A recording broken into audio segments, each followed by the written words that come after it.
So first we have Stephen Davies, distinguished maritime historian, currently at the University of Hong Kong, and, as he shared with me at dinner last night, among a few maritime historians who puts theory to practice and is an avid sailor.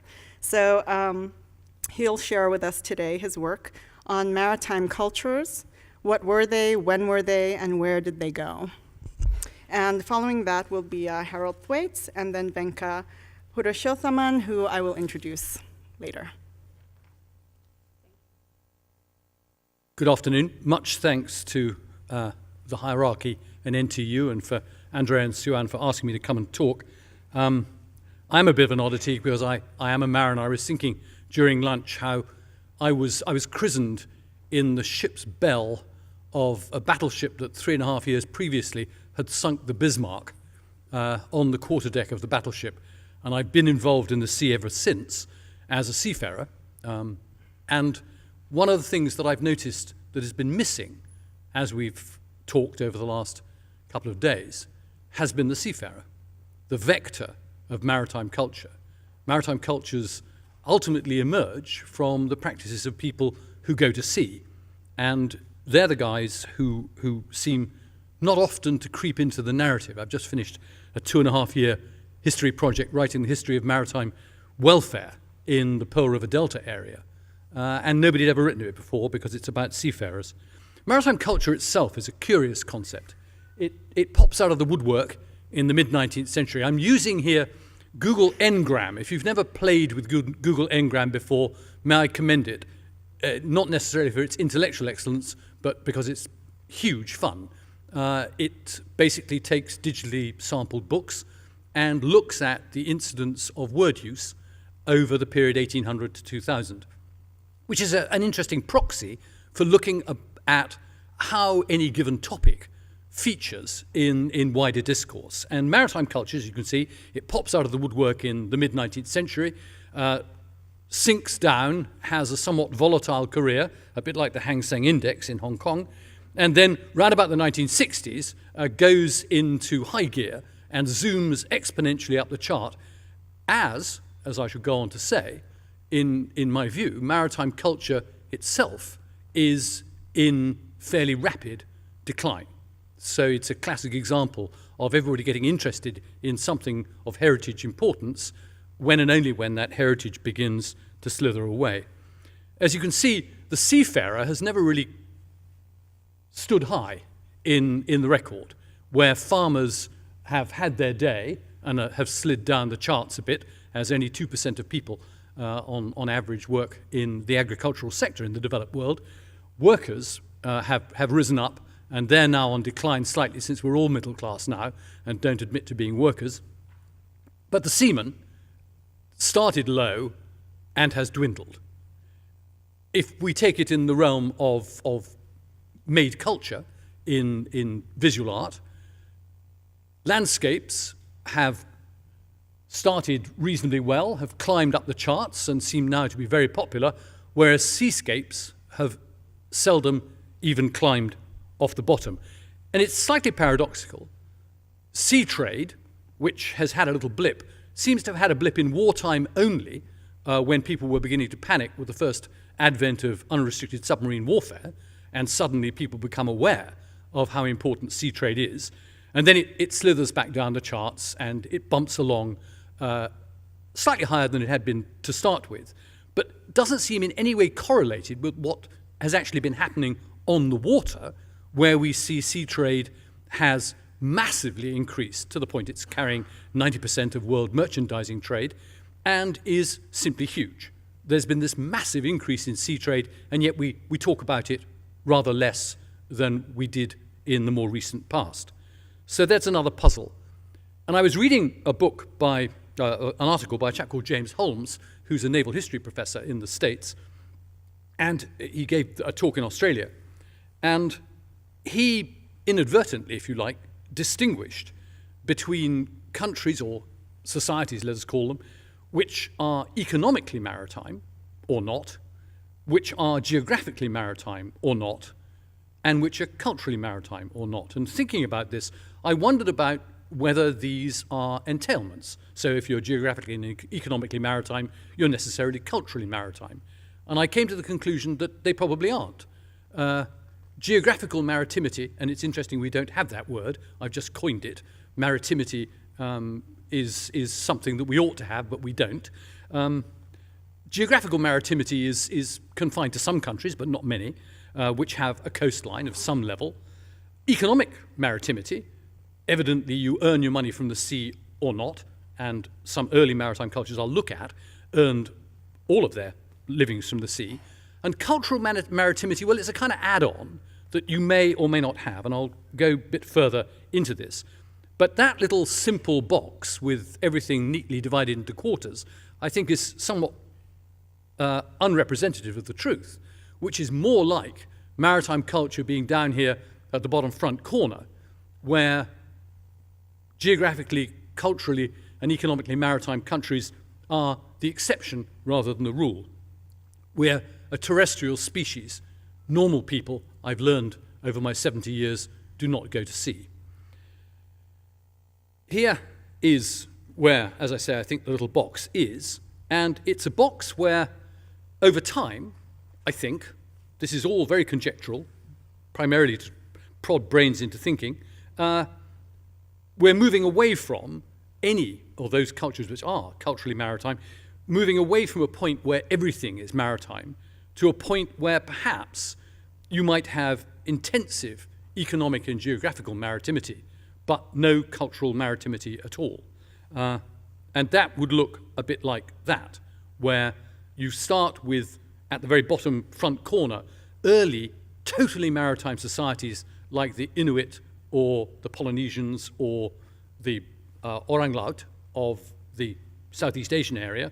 You move up into what I call opening maritime cultures, cultures which are using the maritime world to extend their reach outwards through trade or warfare into what I would call a modern maritime culture, a totally open maritime culture, which is this idea of globalization that's popped out now and then via the sea. And I'll make something more of that in a minute. Just some pictures to entertain you. There is an example of the first form of maritime culture, people whose entire existence is orientated around the sea, but it's a closed maritime culture. It doesn't much connect with others. And then we move on to the ones which are opening. This is rather glorious allegorical painting by that particular period in German art, when allegorical paintings were absolutely the thing, of the Battle of Salamis. Not surprisingly, there's not a lot of contemporary classical Greek art of the battle. Shifting civilization, there's Tranjo, about which we've heard, which was the great port of Zaytun, which I think is actually an Arab corruption of the Chinese characters for the tung oil tree. If you go to Tranjo, you'll find tung oil trees growing in the street, and they will tell you that Zaytun means the tung tree. This is the best I could find for Malacca in a hurry, which unfortunately is the Dutch bashing the Portuguese in Pontanus' book of the history of Amsterdam. And then my favorite, this is de Barbaris' marvelous bird's eye view of Venice from 1500, which I could look at for hours and hours and hours. It's an absolute masterpiece of a form of cartography, which expresses a truly maritime culture, because although this is rather, when it had become a traditionalism rather than tradition, this is the Doge marrying the sea, which expressed Venice's absolute relationship to the sea. That the Doge actually each Ascension Day goes out there and marries it by tossing a wedding ring into the water.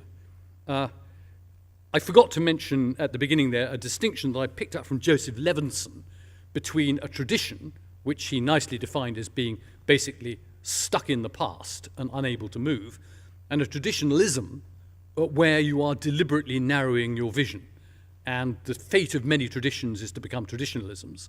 And maritime heritage is not exempt from that dreadful fate, I sometimes feel. This is the last of my opening maritime cultures, the Dutch, that wonderful painting which is in the National Maritime Museum, of the return of the second voyage to the Indies, and the moment of the dawning of the golden age of Dutch commerce.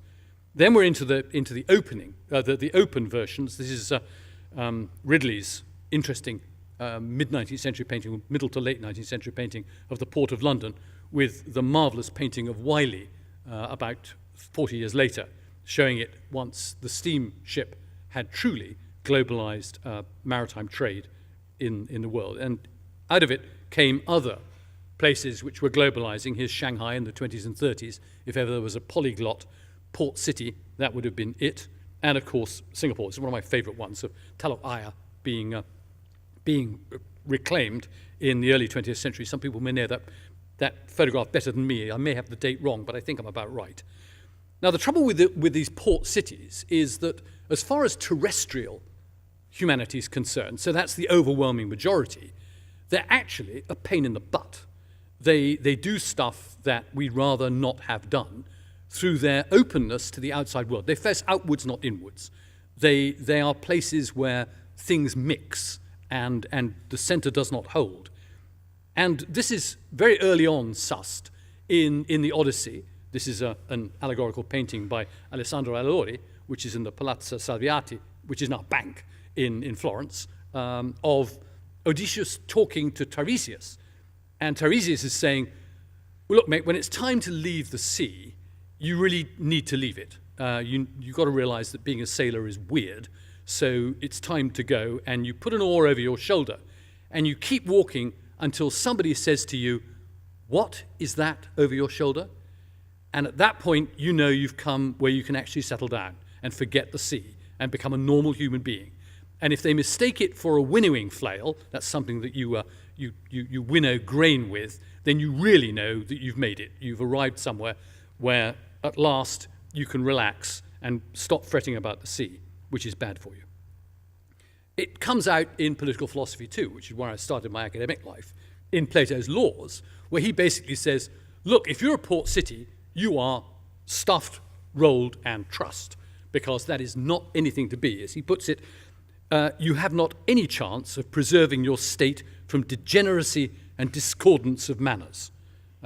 That's what being a port city does for you. You no longer have any cultural roots, any cultural solidarity, which is one of the reasons why port cities have often had a somewhat delicate relationship with the political center. And I can't think of a better example of that than China over the course of the millennia. There's some numbers behind all this guff. These are the best I can do because I was talking to one of our colleagues at lunchtime. There is very little data which is truly solid, but roughly a bit over half of humanity at the present day does not live within 20 kilometers of the coast. And that's probably fewer than was historically the case. Human beings have always needed fresh water. We can do without food, we can't do without water. So in the past, more people lived inland than lived near the coast. But of the people who live near the coast, maybe only about 15% are actually involved in the maritime economy. And of them, vectors of maritime culture, the people who actually make maritime culture, are probably down to about 5%. This maybe explains why maritime culture is a delicate beast. And a proxy for that is this map of where you'll find maritime museums. By and large, most of them are in Europe and North America. 94%, roughly, are in Europe and North America. The rest of the world, which has not really had much of a close relationship with developed cultural maritimity, do not have maritime museums. That is shown by these little figures, where 57% of the world's population is in Asia, and the rest of the world is 16% in other places, and 27% in North America, Europe, etc. And yet 94% of the maritime museums are in that minority area. Not that that guarantees the cultural salience of the maritime world. Here's last year's figures for London. These are the top 20 attractions in London. The National Maritime Museum comes 16th, and it pulls only about a fifth of the visitors of the top 5 attractions in Britain. This is not just London, it's Britain. And it pulls no more than half of the top attractions in the leading 8 attractions in Britain. So maritime culture is not something that has much leverage. It's becoming fashionable, as we've heard, maritime history as a subject in academia and in the learned world of publishing, but I'm not sure it's making much mileage in the larger world. Here's the trend lines. You can see how the two words naval and maritime have been on long-term decline. Naval gets a spike in wartime when we suddenly realize that the Navy is important, but over time, it's on a slide. One reason for this is the way we gather data. This is the International Standard Industrial Classification of all economic activities for the purposes of national statistics. How do you find out who's working at what? Well, if you read through this very dusty tome, which identifies 427 different forms of work activity in 99 categories and 21 classes, you'll discover that only 2% are sea-related. If you're in marine insurance, you're just an insurer. If you're in maritime law, you're just a lawyer. If you're in maritime IT, you're in IT. Virtually all of the maritime industry is actually excluded as being maritime. The consequence is there's probably no country in the world that actually has any kind of a handle on the size of its maritime sector. In Hong Kong, they think it is 2% of the economy. My rough guess is it's about 25% after about 8 years of closely observing the maritime industry there. But there's no way anybody can show that because the statistics that are gathered simply don't show it. And here's a wonderful example of how that, of the effect that can have. Here we've got seaport and sea trade bumping along down the bottom there in terms of usage in the printed word. And suddenly, in the 1940s and going exponential in the last part of the 20th century, was this new word logistics.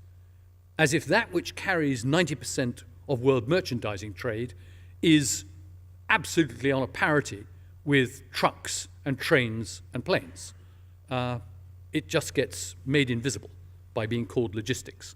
And that's a typical example of the sort of thing I'm talking about. So one of the reasons being that culture zones, I've said, they're contact zones, and I think they always have been a bit of a threat. There is this tension in human society. Most people would like to have a clear identity, and they don't really like the idea of funny people with different languages and practices and cuisines living in their midst. Evelyn Hu de Hart made the point about what happened in Manila when a local community, an incoming community, seemed to get too large and threatening, and the consequence was a quick reversion to type. So the contact zone is always something of a problem, and almost all civilizations, the sea, that alien sphere, is deeply distrusted, and so are mariners. More on that in a minute. So do I think there's a future to maritime cultures, or is it maritime culture? Call it what you will. My own take, and it's deeply unpopular, is that I'm not sure that there is, precisely because I think the connection is contingent. Sea transport is increasingly specialized. As you'll see in Singapore in about 5-10 years, the port will be buried in Tuas. Nobody will see working ships. Second, because of port state security requirements, it is fenced off, and you'll be able to get in if and only if you have the magic pass. That is the only way you get to have any kind of contact with ships. The port is this secure, remote area. Look at any major port. Look at Hong Kong. The port has moved 5 kilometers north and west out of the center of the city. Look at Rotterdam. Their port moved out to Europort. London's is moved to Felixstowe, although I believe they're just about to try and recreate it. And the growing focus on security and safety simply means that the connection between people and the sea is more and more at arm's length. My favorite example is we were talking in Hong Kong recently with local cultural mavens about how we make the harbour front more accessible. And they've come up with this wonderful plan, and it is now a regulatory requirement that you can walk along the seafront, if and only if you do so, behind a 4-foot high glass fence set in 12 feet back from the edge of the walkway, which must be 2 meters above sea level. So you can look at the sea, but don't for God's sake get wet. So the port-city interface is disappearing. Our distancing from the sea is increasing, and the cross-cultural exchange, which is always been what port cities are about, is itself becoming independent of the sea. The invention of the internet, the arrival of air travel, means that what used to happen in ports and what ports were all about is now going on everywhere. So ports in that sense have lost that piece of cultural importance. I'd add, actually, and this is even more unpopular, before I shuffle off this mortal coil, which my guess is, provided I manage to continue containing my wine intake, is between 20 and 25 years' time, there will probably be very few seafarers because ships will be automated. Rolls-Royce is already injected several billion pounds in a ship automation project, and they are latecomers to this game. There are already 4 or 5 major players. The first PhDs on the subject were written back in the 80s, where people were developing the algorithms to take ships to sea without people. And the reason for that is, in 2006, the Maritime Labour Convention was passed. And the Maritime Labour Convention, which came into force this year because of 67 signatories, requires every port to take the responsibility of enforcing its provisions on pay, food, accommodation, and this has the necessary consequence of pushing up the cost of maritime labour. And one of the things that the shipping industry has shown consistently through time is that whenever the costs of maritime labour rise, they replace labour with capital. You can see it happening in factories, it's going to happen in ships. It may not be as quickly as I think, but it's going to happen. Just like Google is going to give us automatic cars, if we can do automatic cars, we can do automatic ships. So direct human involvement in the life of the sea is on the way down. Even on a ship, that's the case. I don't know if any of you have been on what is happily called in the acronym an OMBO, the one-man bridge operation bridge. But when I went to sea back in the 1960s, as a lookout, you were out there being blown at and rained on and getting bloody cold and generally feeling a bit miserable, but keeping a sharp lookout. And you were one of a bridge team of maybe 4 or 5 people. Now, there's one person on the bridge. It's entirely sealed off from the weather outside. It's probably in a vessel 20, 30, 40,000 tons minimum, if we're talking about major ocean-going traffic, which begins to move in response to a seaway, if and only if it's blowing force 5 or above. And he or she, and these days it could be either, is totally insulated from wind, sea, spray, weather, and is monitoring dials. No longer, as I was a midshipman, taking a 3-point fix every 15 minutes when in sight of land, so becoming intimately aware of the terrain through which I'm moving or close to which I was moving. Instead, there's a little blob moving along a computer screen. And as long as the blob doesn't set the alarms off, you're fine. And this has become to the point where on one-man bridges now, there is a noise button.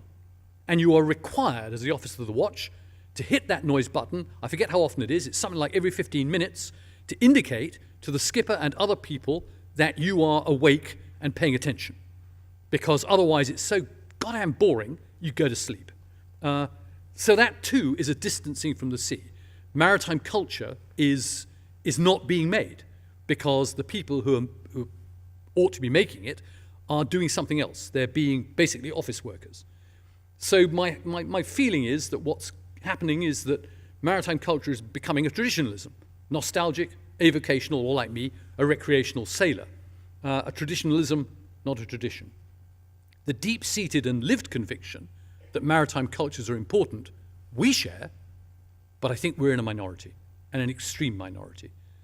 What's happened is that we've moved out of the old zone of maritime culture and into this potentially as large as you like area with some limits saying you've got to have a certain amount of geographical maritime presence, you must at least have a port, but otherwise you can have a maritime economy, you can be very dependent on shipping, but be completely unaware. They did Britain did a piece of research in Britain in 2007 to find out how many people in Britain were aware that Britain depended on imports for, and most of them by sea, for their daily well-being. It was 25% of the population. So it's a shrinking business. And one of the reasons why is that seafarers have never been tremendously popular.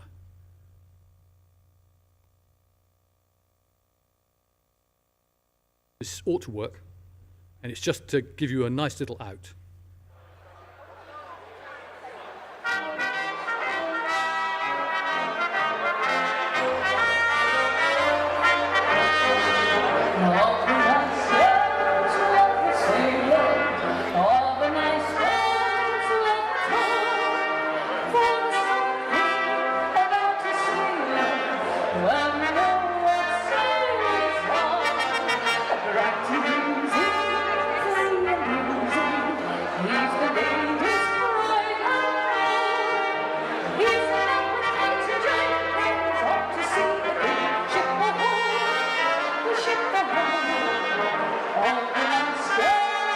You can join in if you like.